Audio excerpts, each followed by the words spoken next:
First off, I want to preface I'm a Diablo 2 player with around 10,000 hours in the game.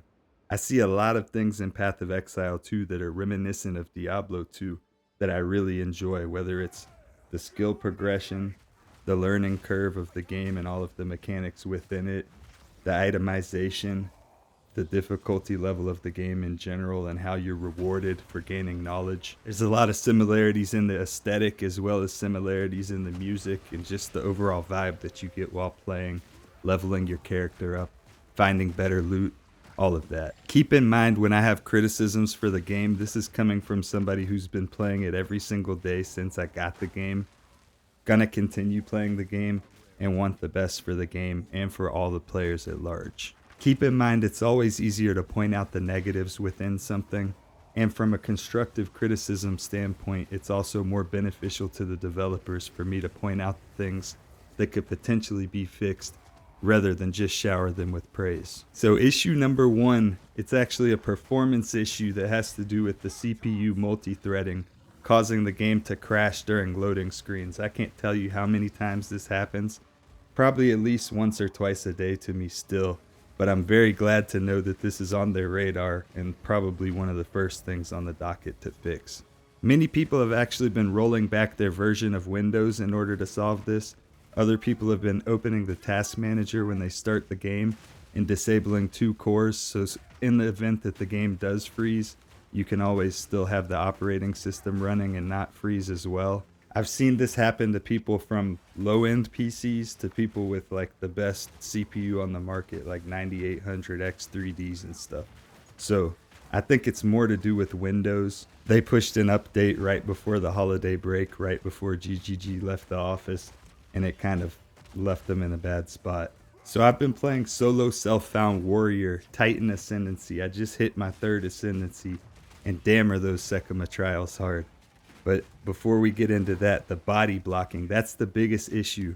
I can be running stampede, trying to stampede over enemies, and I hit a little tiny beetle, and my character stops in his tracks and starts running in place like he's doing one of those football drills with the dummy. That can be really annoying, and so can hitting an enemy and just getting bounced off like a pinball off to the side, totally changing the trajectory of your pathing. Armor. Let's talk about armor because it feels like everybody just goes for glass cannon builds. You know, there's nothing to defend if the enemy's already dead. The armor doesn't reduce enough damage, I think, for the cost that it takes out of, like, whether that's stats on gear, whether that's nodes on your tree. It just doesn't feel like if the enemy does enough damage in a single attack, the mitigation from the armor doesn't really mean anything. This is kind of similar to how the Warbringer Ascendancy has the node on their Ascendancy skill tree that gives the ability to push the enemy into negative armor. So you can basically invert their armor value. If they've got 8,000, you could turn it to negative 8,000. But all the enemies have such a low armor value, inverting their armor value really gives you a very minimal boost to your damage compared to other decisions that you could make with those very limited ascendancy points. I really think armor would be much more valuable if the values were just much higher. It would be more valuable. At first, I really hated the trial of the Sekimas, but it was very, very satisfying to finish my 3rd Ascendancy. And I'm actually okay with the challenge level, the difficulty level, even playing on a warrior. My biggest gripe is that the tokens should drop more commonly. Your entire run can just be screwed by RNG, and you might have been farming for 8 hours just to find the token to get another try at your Ascendancy and die to some total bullshit. You could literally get screwed by RNG on the afflictions. You could literally encounter a bug. You could disconnect. There's many different things that could go wrong within that, so I think there should be a more deterministic way in order to find those, rather than just have those so RNG based. Keep in mind I'm playing solo self-found. Not to be an elitist or anything, I feel like the game should be balanced around the ability to participate and do the content without having to trade, without having to pay 20 exalts or whatever it costs for a carry. I think most of the balancing within the game should be done under the assumption that a single player is doing it by themselves, not with any help from anybody else. That said, this brings up another topic actually.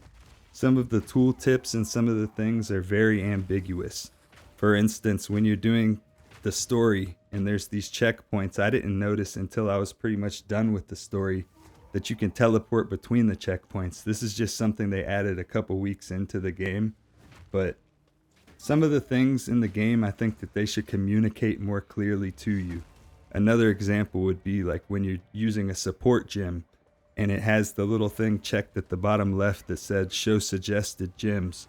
There's plenty more gems that you can use, and I think that that lettering should at least be in like bright yellow, bright red, blue, something that's a little bit more visually easy to pick up, because as like an English reader left to right, I'm not like looking at that bottom left corner. I didn't notice that literally until hours into the game. Maybe I'm just a dumbass, but whatever. One massive suggestion that I would have is when you die, I would really love to see what type of damage killed me, which monster or whether it was a rare monster or whatever, what abilities and things that they had that caused me to die, because sometimes I'll just be breezing through, destroying everything, and then I'll just get hit with what seems like an untelegraphed attack, probably just because there's just so much density around me, and it just one-shots me seemingly. This is with max res, like fully capped out res. I think I have like 65 chaos res or something. I've got max block. I've got like 6,000 or 7,000 armor. I actually stopped unspec'd out of some of my armor because it didn't seem like it was doing shit for me half the time. I think the character screen should show things like your increased rarity, your crit chance, like your global crit chance, maybe not your specific attack crit chance, if they have some type of interaction that's different based on a specific skill or specific attack. But I think in general, the character screen could have a lot more details on there that you can only access by going to like skill gems or other things. And I think it would be much easier for the average player to see things. There's certain times when you're going through maps or certain levels, even in the story, where something like a pillar, a tree, whatever the case may be, literally blocks your view. I think that it should get transparent when you're behind it so that you can see your character, or possibly enemies that are like lurking behind in that little area. Even in the Trial of Sekimas, there's sometimes when you're doing the escape trial and you're on your way to the exit and you run horizontally across this one area, and a wall kind of blocks some of those enemies that could take away some of your honor. I also think that there could be improved visibility, especially on things like the really dark enemies that blend in with the environment sometimes. The blood puddles occasionally, which are also really hard to see at times. Sometimes you're in an area that's really grassy and the enemies basically blend in with the grass. I definitely think that they could improve some visibility, as well as the way that they communicate things that are going on in the game to you, whether that's the tooltips, whether that's telling you how you died, by what damage type, by what monster and what mods. This is just a small random thing, but I really wish that I could take the mini-map and position it top left instead of top right. I'm a Call of Duty player. I really wish that we could sort the inventory and the stash with a button rather than constantly playing Tetris. But I have heard that the developers really want to encourage strong inventory management skills. That's going to be a really huge one to put on your resume besides your kill-death ratio. On death effects, they're extremely annoying, and I think there's only one enemy that does it right, and that's those bloated enemies that get really big and then explode and they glow red before they do that. Everything else just feels really cheap and annoying. I really don't think that anybody would miss them if they were just completely removed from the game. On death effects don't really provide very much value, especially when you're a build that has to be up close and personal with the enemies. Movement speed. I really feel like the movement speed is very, very slow, especially for the warrior. I really think that they could remove the movement speed penalty in general from chess pieces and from shields. I understand wanting to add that immersion or that sense of like decision making, pros and cons and everything, but when the build damn near needs a shield, it feels like shit to just move slow through the level, especially when there's no enemies around and you're backtracking to go get that final rare. It also feels like some of the boss mechanics are based around your ability to dodge them with your movement speed, or at least your dodge roll. It really feels weird having cracked out enemies moving at the speed of light, while you're slogging through like you got ankle weights on and shit. Like you're an old lady doing water aerobics. The way that things are currently basically makes it feel like movement speed on your boots is a mandatory stat. It's not only a quality of life, but it's literally going to make you a more efficient player, more survivable during bosses, and more. I really just feel like the game feels more enjoyable when your character's moving faster. Up to a certain extent, within reason, I guess. I really do think that runes should be unsocketable, except for maybe from unique items or something like that. There should be some type of line, like maybe the best gear in the game shouldn't be able to remove your runes. But I think during the leveling process and stuff with the itemization, I think that you should be able to fill some holes in your resistances and stuff by switching around runes. Maybe they could make it where like soul cores can't be removed or something. Or maybe just make it where like those top tier unique items that have like 5 sockets in them and shit can't have their runes removed. There has to be some kind of middle ground, because I feel like items are essentially getting bricked because of the runes that are getting put in them. I've seen so many people running builds with no runes in their sockets because they're waiting to see what holes need to be filled as they upgrade things. This creates a situation where you maybe get some new boots, but in order to put those on, you need a new ring and a new belt as well to have the same resistances that you previously had. Speaking of resistances, I think they could have been way more clear during the story, the campaign, whatever you want to call it, that there's these little side quests where you can pick up 10 fire res here, 10 lightning res here. There was actually like some passive skill points that I hadn't picked up and some resistances that I hadn't picked up just because it wasn't communicated to me quite clear enough. I actually found it out by watching a YouTube video, which brings the question, how much of the game should you have to go outside of the game in order to get the knowledge necessary to do the thing inside of the game? I think that's a question to be had. If they want the game to have the most mass appeal, they should have less ambiguity within the game in terms of how it's telling you how to do things, the information that it gives you.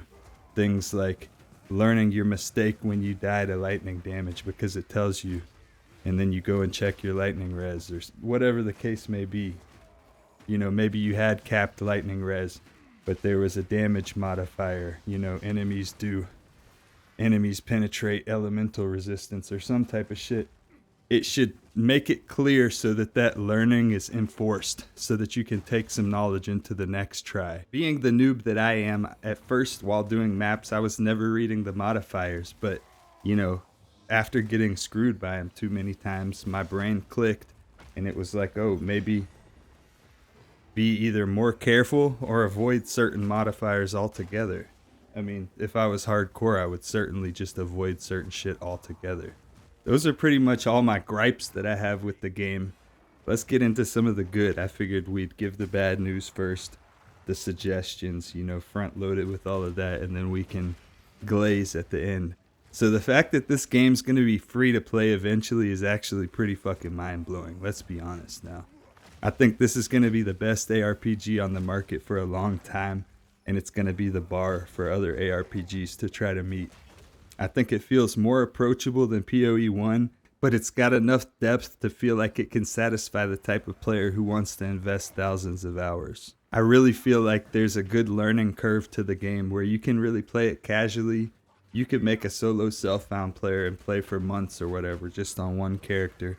Or you could be a player who plays Trade League, engages in all of that, really tries to build wealth, try to have the best, most powerful character. I personally like solo self-found because it feels like a good way for me to just learn all the mechanics and things within the game without me being able to trade for some super powerful weapon that trivializes all the content. I kind of like being forced into learning the game, at least at this stage of my gameplay within Path of Exile 2. Graphically and musically, they knocked it out of the park. It really gives me the feeling that I got when I first played Diablo 2, all the way back in like 2000 when I played it at a neighbor's house. It wasn't right at launch. I think I might have been like 11 years old or something like that at the time. So it gives me that feeling that I got from that. It gives me the feeling that I got when I first played Diablo 2 Resurrected, which is funny because that kind of Like the way that things looked on Diablo 2 Resurrected is how I remembered in my head Diablo 2 looking all those years back. I think overall the game's just really satisfying to play. It's really punishing, but that's also what makes the successes feel that much better within the game. So I really think they have a thin line to tread with making the game new player friendly while also not ruining some of these reward systems that they have built into the game via the difficulty. I really think that adds a sense of triumph. I do think that things like the ascendancy tokens and stuff should be easier to come by rather than making the ascendancy challenges easier. I think that you should just be able to try it more. 'Cause that's going to make an average player just a better player in general. And I would like other people to feel that feeling of overcoming that challenge. It feels good. So yeah, overall, I'm loving the game. I don't know if I'm going to have any build guides or anything coming out necessarily soon because, I mean, I'm a new player. But I definitely want to share my experiences with the game, the things that I learn, my feedback on how the game could improve, various things that I notice. Hell, if I make a crazy build that I haven't seen anybody else do, I'll be sure to share it with you guys, and hopefully it doesn't get nerfed. But anyways, I'll catch you on the flip side.